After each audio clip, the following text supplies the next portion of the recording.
नाही ना 2015 में फिर स्टार्ट हलो এটা পরে লাগো পরে में तर 19 में स्टार्ट हलो 2019 में बदलू कर रहा है क्या? जो माहौल है वो तनावपूर्ण है बमबारी के बाद, और आज दूसरे दिन दिन के 12 बजे देने के लिए यहाँ पहुँच चुके हैं और वो आगे बढ़ रहे हैं। पूरे जो ग्रामीणों पर जहाँ ज़मीनी गई है उस जगह पर ये जा रहे हैं। हाँ बिल्कुल, आज कई वर्षों से सबसे पहले तो मैं, क्योंकि आपके चैनल एक सम्मानित चैनल है, काफ़ी पदाधिकारी अधिकारी के अलावा बहुत सारे बुद्धिजीवी मंच के लोग आपकी वीडियो को वॉच करते हैं।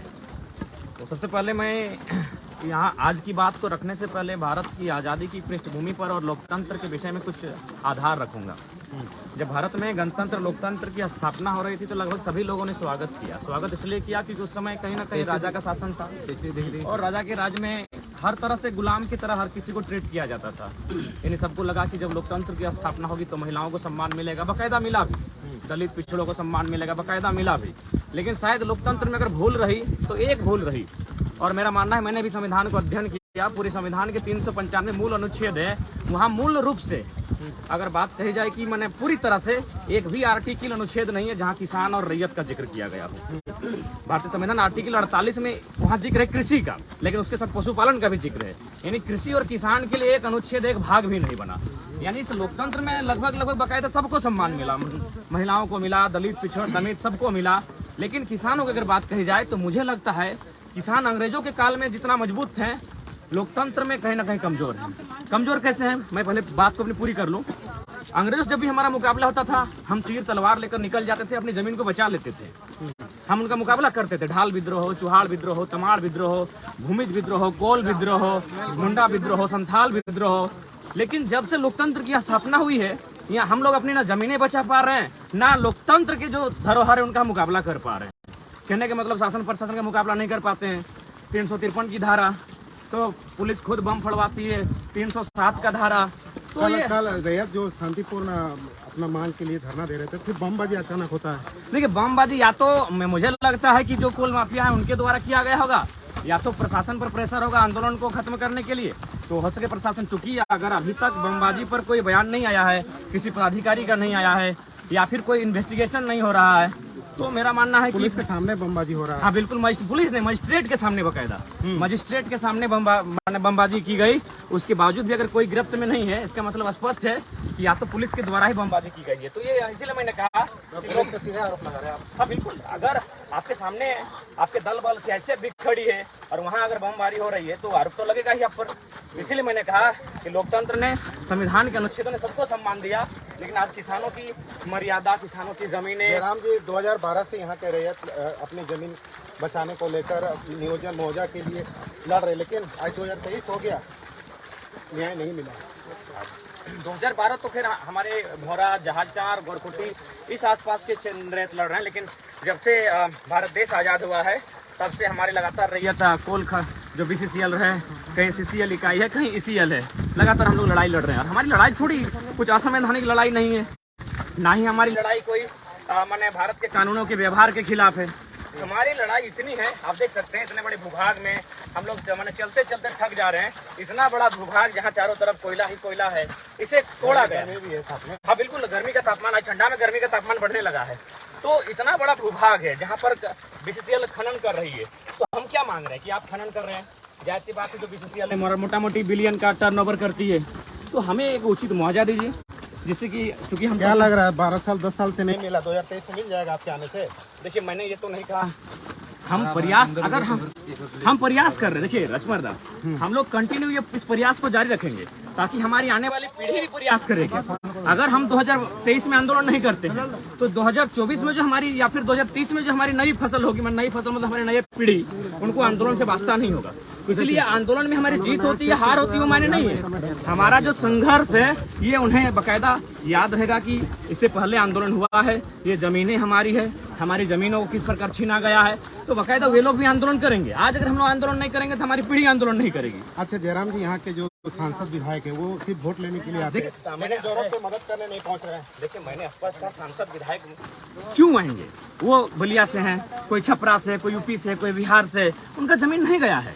उनका जमीन नहीं गया है, वो क्या समझेंगे दर्द को? दर्द हमारा है। देखिए इतना बड़ा भूभाग आप देख सकते हैं। लोग KGF फिल्म की बात करते हैं, अगर झारखंड में मूवी बनेगा ना तो हर एक दिन एक नया मूवी लॉन्च होगा। इतना बड़ा भूभाग किस प्रकार से मैंने यूपी बिहार के दबंग के माध्यम से कब्जा किया जाता है। चला जमीन हमारा, कोयला कोड़ते हुए लोग, अरबपति बनते हुए लोग, धूल फांकते हम, प्रदूषण से बीमार होते हम, कम आयु में मरते हमें। तो ये इसीलिए मैंने कहा कि भारत के संविधान ने अगर किसी के साथ छल किया है लोकतंत्र ने, और बाबा साहब भी करते थे कि भारत का संविधान तो लचीला होगा, चलाने वाला पे डिपेंड करेगा। तो सबसे छल अगर किसी ने किया, किससे हुआ है तो किसानों के साथ छल हुआ है, उसके लिए कोई आर्टिकल नहीं है। आपके आने से क्या यहाँ के रेतों को न्याय मिलेगा कि आप भी सिर्फ नेतागिरी कीजिएगा? देखिए हम लोग तो नेतागिरी का सवाल ही नहीं है। हम लोग तो, मैंने तो स्पष्ट कहा कि हम लोग जब चुनाव लड़ेंगे तो सुनील महतो को आदर्श मान के लोग, मैंने कोलफील्ड का जो सेक्टर होगा वहाँ सुनील महतो का आदर्श मानना होगा, क्योंकि सुनील महतो एकमात्र शख्स है जिनका मैंने कहीं ना कहीं कंपनी का रोल था उनकी हत्या में। तो इसीलिए हत्याओं के लिए हमें तैयार रहना होगा। ये हत्याएं नई बात नहीं है। चाहे शक्तिनाथ महतो की बात करें, उनको बाकायदा टाटा का जो कोयला कंपनी है उनका रोल था उनकी हत्या में। क्या मांग रहे हैं? क्या दूसरे अब बंद ही रहेगा, बंद रहेगा, ठप रहेगा जब तक वार्ता नहीं होगा, मीडिया नहीं होगा, जब तक प्रदूषण कंट्रोल नहीं होगा। ये इंसान है, इनको जीने का अधिकार है। संविधान आर्टिकल 21 के जीने का अधिकार है, यहाँ के जीने का अधिकार छीन रहे हैं।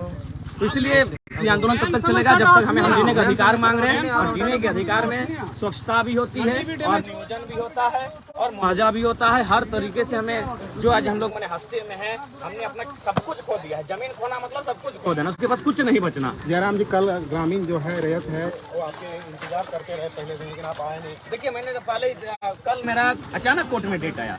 अब मैं क्या कर सकता हूँ, मुझे कोई जानकारी नहीं थी। मैं कोडरमा से आ रहा था रात को। हमारे जो 22 लोगों उसमें नाम है, उन्होंने फोन किया कि नहीं आपको कल डेट है। क्या इसमें आपको रोकने के लिए कोई साजिश लग रहा है? क्या संभावना है, क्योंकि अचानक डेट आया तो हो सके उनके तार बहुत दूर तक पॉसिबल है, सुने दिल्ली तक है, सुने कि दिल्ली के में बैठे एक केंद्रीय मंत्री तक यहाँ के जो कोल माफिया है उनके तार हैं। तो संभावना है, कुछ भी हो सकता है।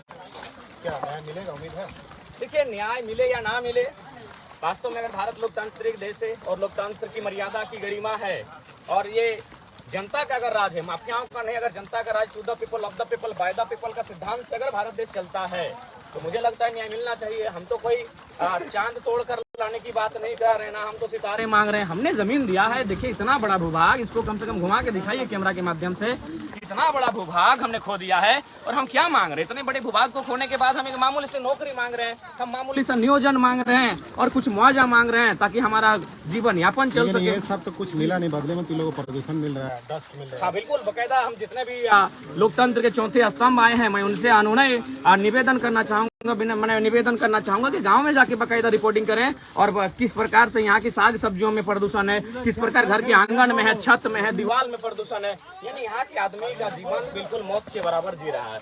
इसीलिए मेरा मानना है इस क्षेत्र को सबसे पहले विस्थापित भी किया जाए, संभव है तो इन्हें बकायदा एक जो सरकार की विस्थापन नीति होती है उसके तहत इन्हें जमीन भी अलॉटमेंट किया जाए, बकायदा उसमें घर बनाकर दिया जाए। हम लोग विकास के विरोधी नहीं। जयराम जी, जो कोयला उत्पादन कर रहा है जयप्रभाव से, क्या लगता है कि यहाँ के जनप्रतिनिधि का जरूर सपोर्ट होगा? जनप्रतिनिधि का सपोर्ट तो होगा ही होगा। जनप्रतिनिधि तक अटैची में पैसा आता है, पैसा, हाँ पैसा आता है, ये स्पष्ट बात है। आज अगर सबसे ज्यादा अगर कहीं है कोई चर्चित है तो यही आपका, यही आउटसोर्सिंग, ये जो कोयला का डिजिटल जिसको दी है, ये सबसे ज्यादा जहाज चाल में जो कोयल का खनन होता है, ये पूरे भारत देश में नहीं बल्कि बाहर भी इसकी चर्चा होती है। क्यों? क्योंकि यहाँ बड़े पैमाने पर कोयला है और स्पष्ट है कि आज मेरा मानना है और ये सबका मानना है, अंदर खाने से बाद की चर्चा होती है कि बड़े बड़े पदाधिकारी, ब्यूरोक्रेट से लेकर पॉलिटिशियन जो है उन तक चंदा जाता है। बिल्कुल। ये जयराम महतो जी थे जो आज दूसरे दिन यहाँ आपको धरना चल रहा है ग्रामीण रैयतों का, वो यहाँ समर्थन देने के लिए यहाँ पहुँचे हैं और पूरे एरिया जो 22 एकड़ जमीन जो अधिग्रहण किसी के द्वारा की गई है, यहाँ पर कोयला उत्पादन किया जा रहा है, उसके पक्ष में ये जयराम महतो यहाँ पहुँचे हैं। तो लाइव देख रहे हैं, अभी टाइगर जयराम महतो पहुँचे हैं भोरा फोरे पैच में। यहाँ पे ज़मीन का मुआवजा करने के लिए आए हैं। किधर कितना क्या है